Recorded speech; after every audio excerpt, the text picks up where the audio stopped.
नमामि शमीशाननिर्वाणरूपं विभुं व्यापकं ब्रह्मवेदः स्वरूपं निजं निर्गुणं निर्विकल्पं निरीहं चिदाकाशमाकाशवासं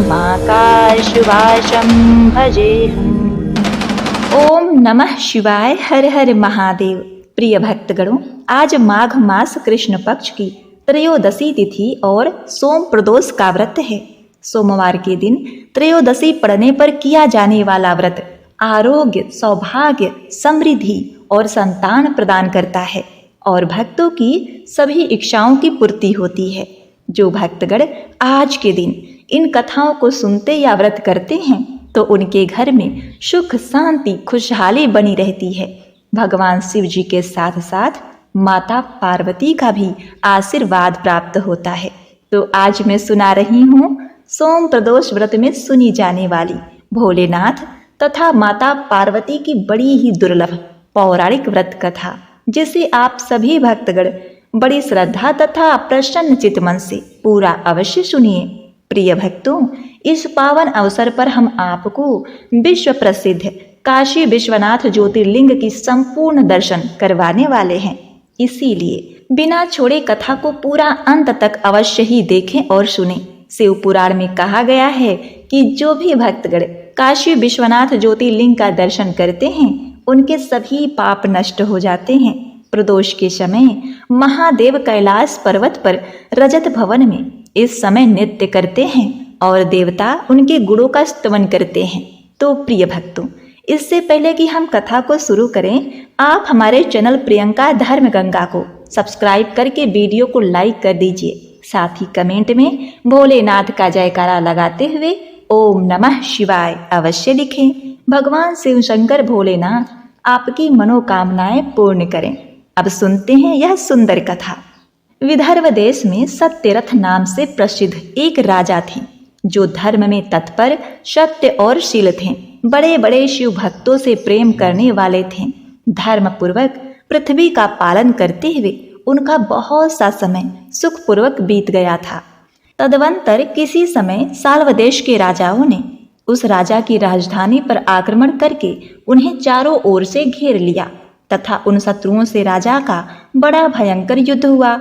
शत्रुओं के साथ दारुण युद्ध करके उनकी बड़ी भारी सेना नष्ट हो गई। फिर दैव योग से राजा भी शत्रुओं के हाथों मारे गए। उन नरेश के मारे जाने पर मरने से बचे हुए सैनिक वो भय से विह्वल होकर भाग खड़े हुए। उस समय विदर्भ राजा सत्यरथ की महारानी शत्रुओं से घिरी हुई होने पर भी कोई प्रयत्न करके रात के समय अपने नगर से बाहर निकल गई। वे गर्भवती थी, अतः शोक से संतप्त हो भगवान शंकर के चरण कमलों का चिंतन करते हुए वे धीरे धीरे पूर्व दिशा की ओर बहुत दूर चली गईं।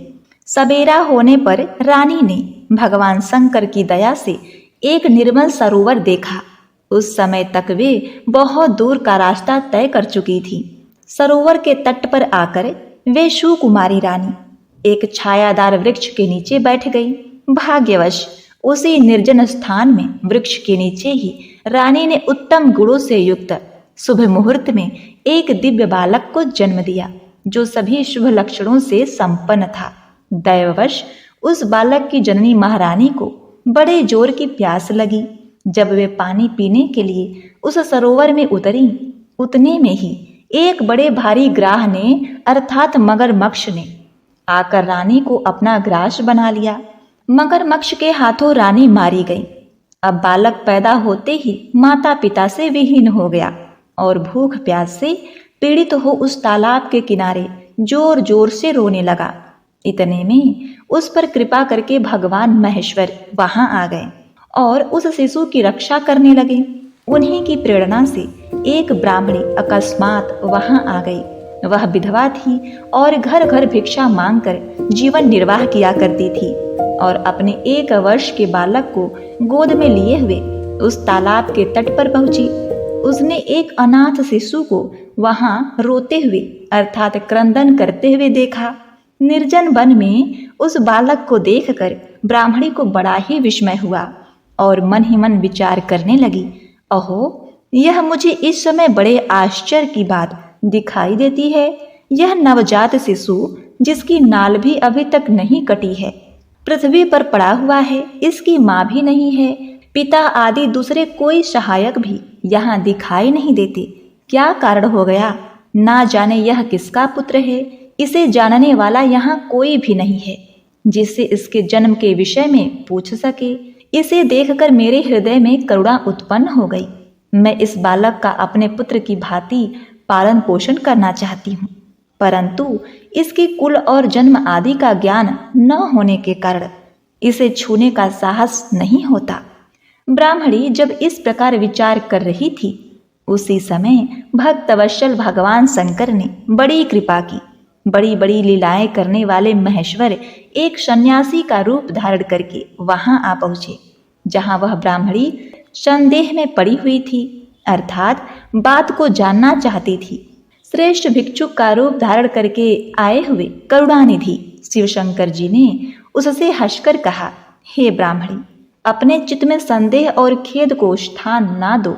यह बालक परम पवित्र है, तुम इसे अपना ही पुत्र समझो और प्रेम पूर्वक इसका पालन करो। ब्राह्मणी बोली, प्रभु, आप मेरे भाग्य से ही यहाँ पधारे हैं, इसमें संदेह नहीं है। मैं आपकी आज्ञा से इस बालक का अपने पुत्र के ही भांति पालन पोषण करूंगी। तथापि मैं विशेष रूप से यह जानना चाहती हूँ कि वास्तव में यह कौन है, किसका पुत्र है, और आप कौन हैं जो इस समय यहाँ पधारे हैं। हे मुनिवर, मेरे मन में बार बार यह बात आती है कि आप करुणा सिंधु शिव ही हैं, और यह बालक पूर्व जन्म में आपका भक्त रहा है। किस कर्म दोष से यह इस दुरावस्था को प्राप्त हो गया है, जिसे भोग कर यह पुनः आपकी कृपा से परम कल्याण का भागी होगा। मैं भी आपकी माया से मोहित होकर मार्ग भूलकर यहाँ आ गई हूँ। आपने ही इसके पालन के लिए मुझे यहाँ भेजा है।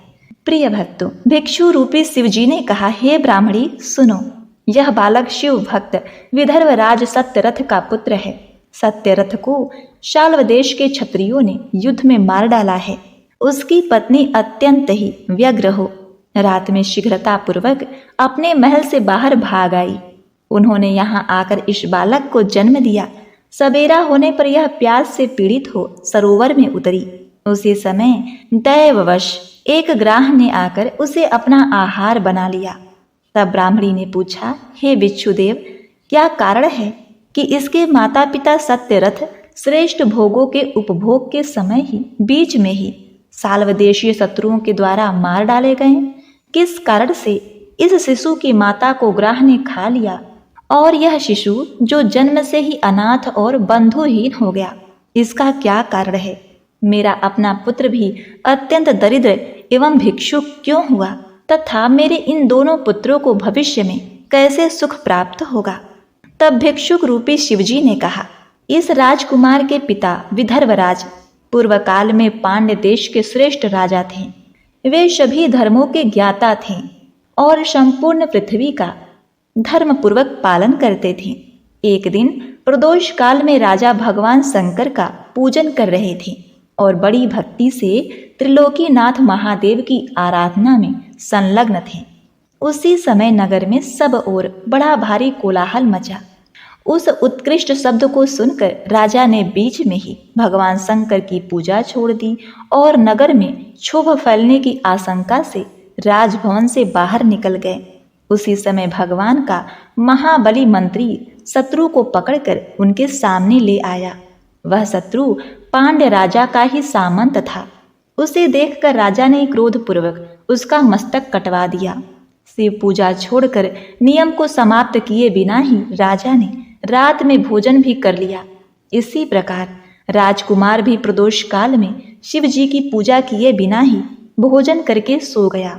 वही राजा दूसरे जन्म में विदर्भराज हुआ था।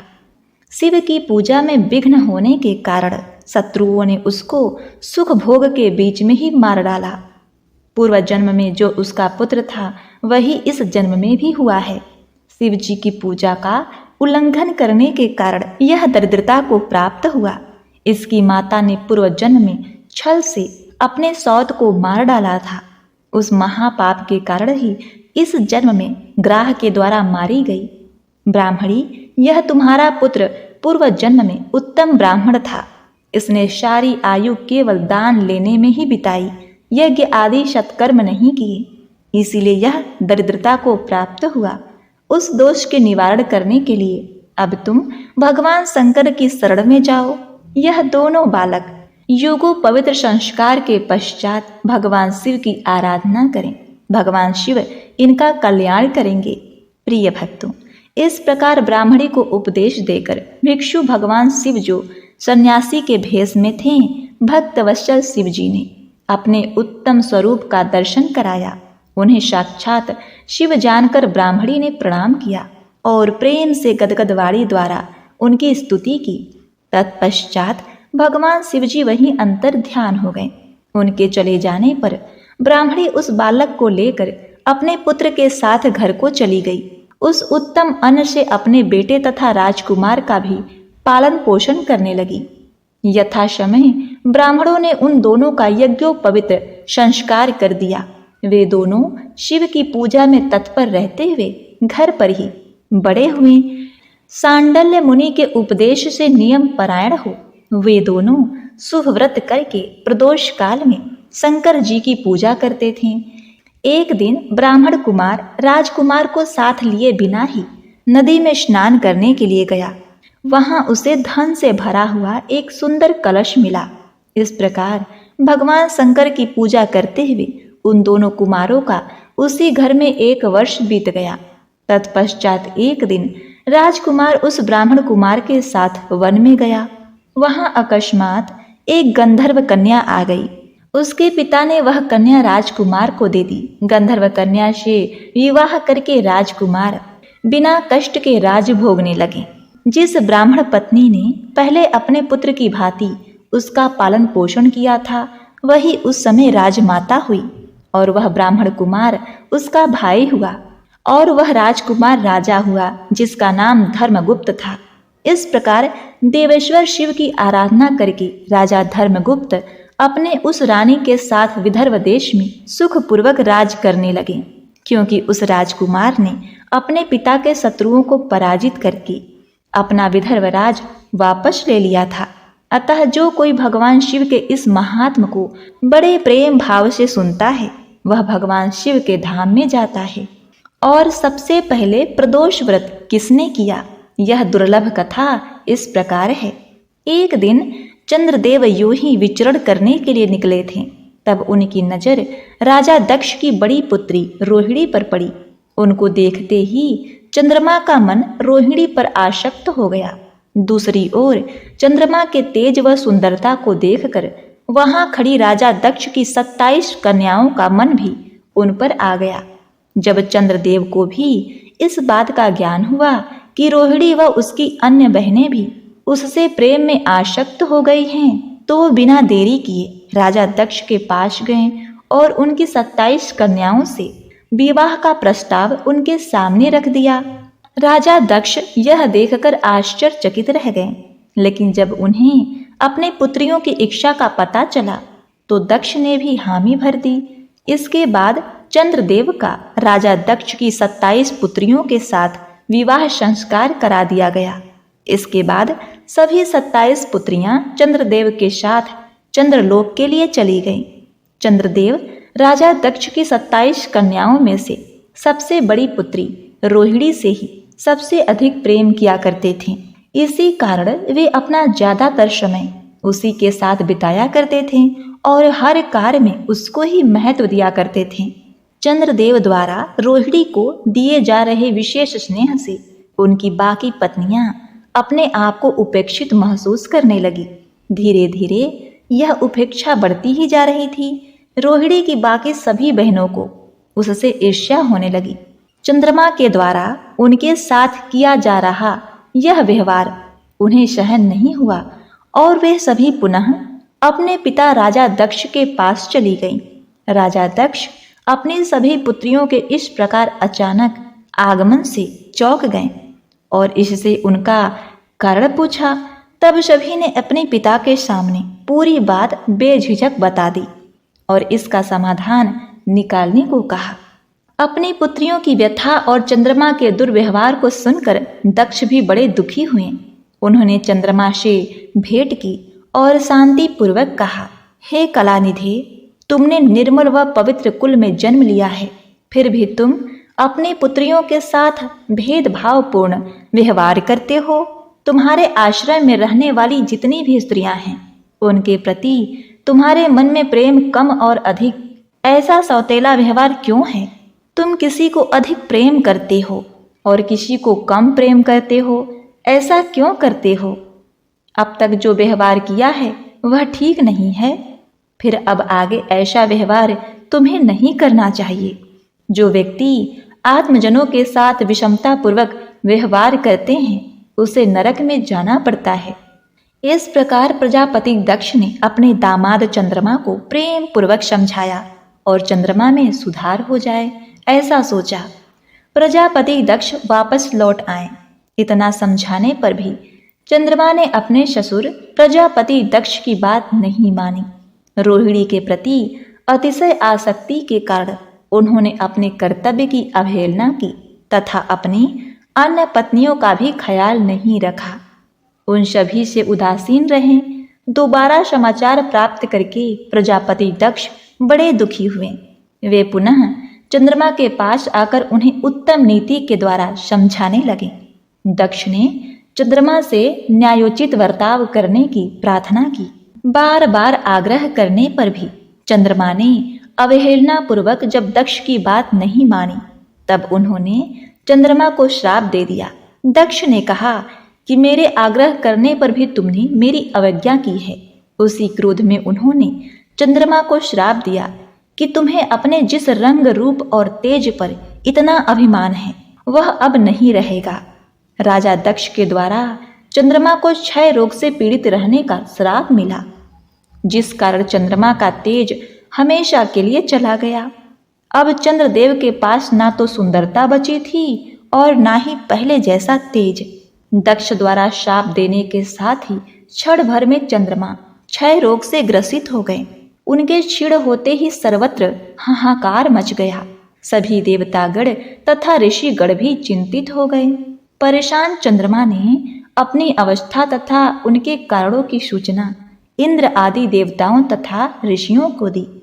उसके बाद उनकी सहायता के लिए इंद्र आदि देवता तथा वशिष्ठ ऋषि आदि ऋषिगण ब्रह्मा जी की शरण में गए। ब्रह्मा जी ने उनसे कहा कि जो घटना हो गई उसे तो भुगतना ही होगा, क्योंकि दक्ष के निश्चय को पलटा नहीं जा सकता। उनके बाद ब्रह्मा जी ने उन देवताओं को एक उत्तम उपाय बताया। ब्रह्मा जी ने कहा, चंद्रमा देवताओं के साथ कल्याणकारक शुभ प्रभास क्षेत्र में जाए, जहाँ पर विधि पूर्वक शुभ मृत्युंजय मंत्र का अनुष्ठान करते हुए श्रद्धा पूर्वक भगवान शिव की आराधना करें।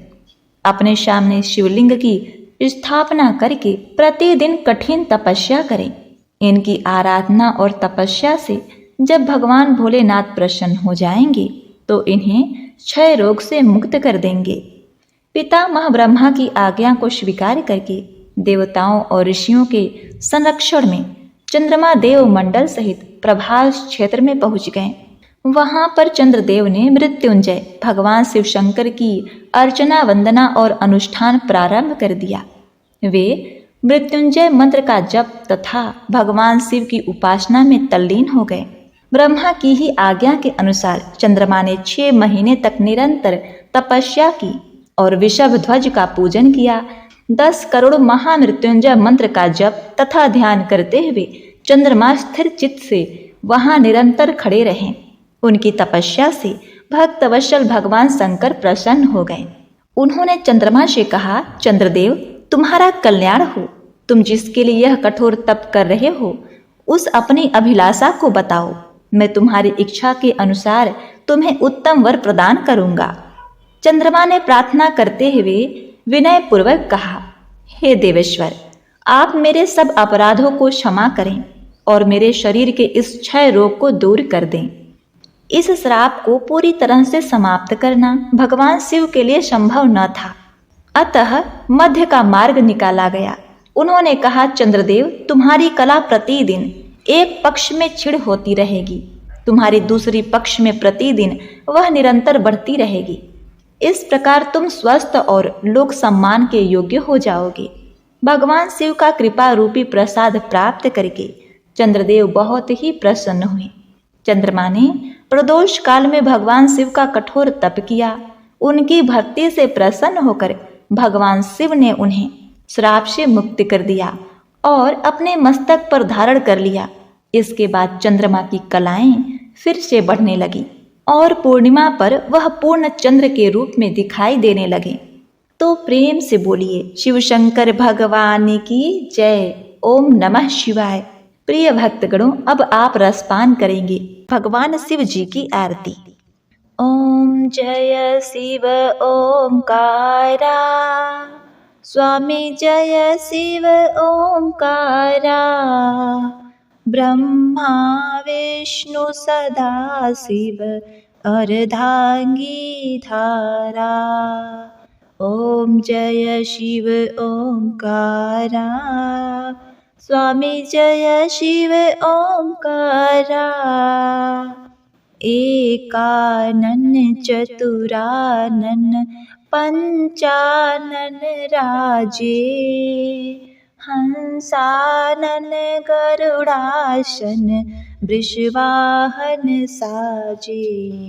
ओम जय शिव ओंकारा, स्वामी जय शिव ओंकारा, ओम जय शिव ओंकारा। दो भुज चार चतुर्भुज दस भुज अति सोहे, निर्गुण रूप निरखते त्रिभुवन जन मोहे। ओम जय शिव ओंकारा, स्वामी ओम जय शिव ओंकार, स्वामी ओम जय शिव ओंकारा, ओम जय शिव ओंकारा। अक्षय माला वन माला मुंड माला धारी, त्रिपुरारी कंशारी करमाला धारी। ओम जय शिव ओंकारा, ओम जय शिव ओंकारा, स्वामी ओम जय शिव ओंकारा।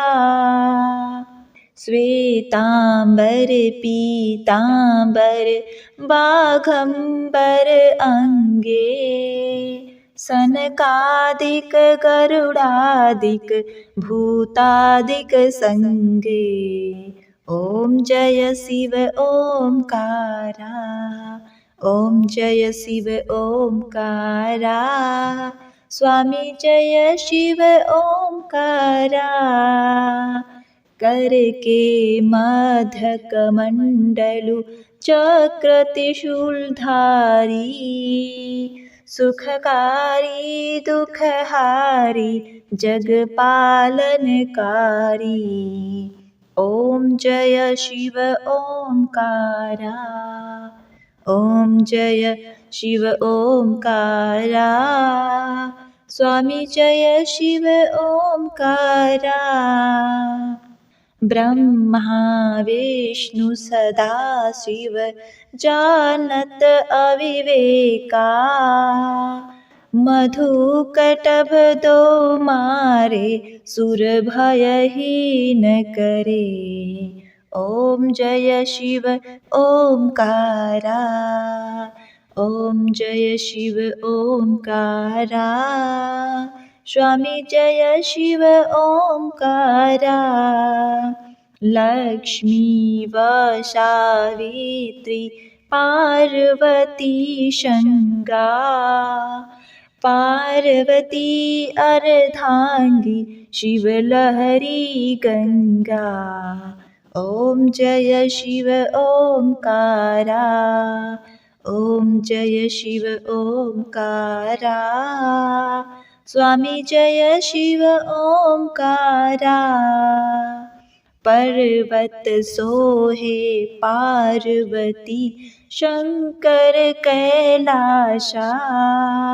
भांग धतूरा का भोजन भस्मी में वाशा। ओम जय शिव ओंकारा। ओम जय शिव ओंकारा। स्वामी जय श्री ओंकारा। जटा में गंग बहत है गल मुंडन माला। शेष नाग लिपटावत ओढ़त मृगछाला। ओम जय शिव ओंकारा। ओम जय शिव ओंकारा। स्वामी जय शिव ओंकारा। काशी में विराजे विश्वनाथ नंदी ब्रह्मचारी। नित उठत दर्शन पावत महिमा अति भारी। ओम जय शिव ओंकारा। ओम जय शिव ओंकारा। स्वामी जय शिव ओंकारा। त्रिगुण स्वामी जी की आरती जो कोई नर गावे। कहत शिवानंद स्वामी मन वांछित फल पावे। ओम जय शिव ओंकारा। ओम जय शिव ओंकारा। स्वामी जय शिव ओंकारा।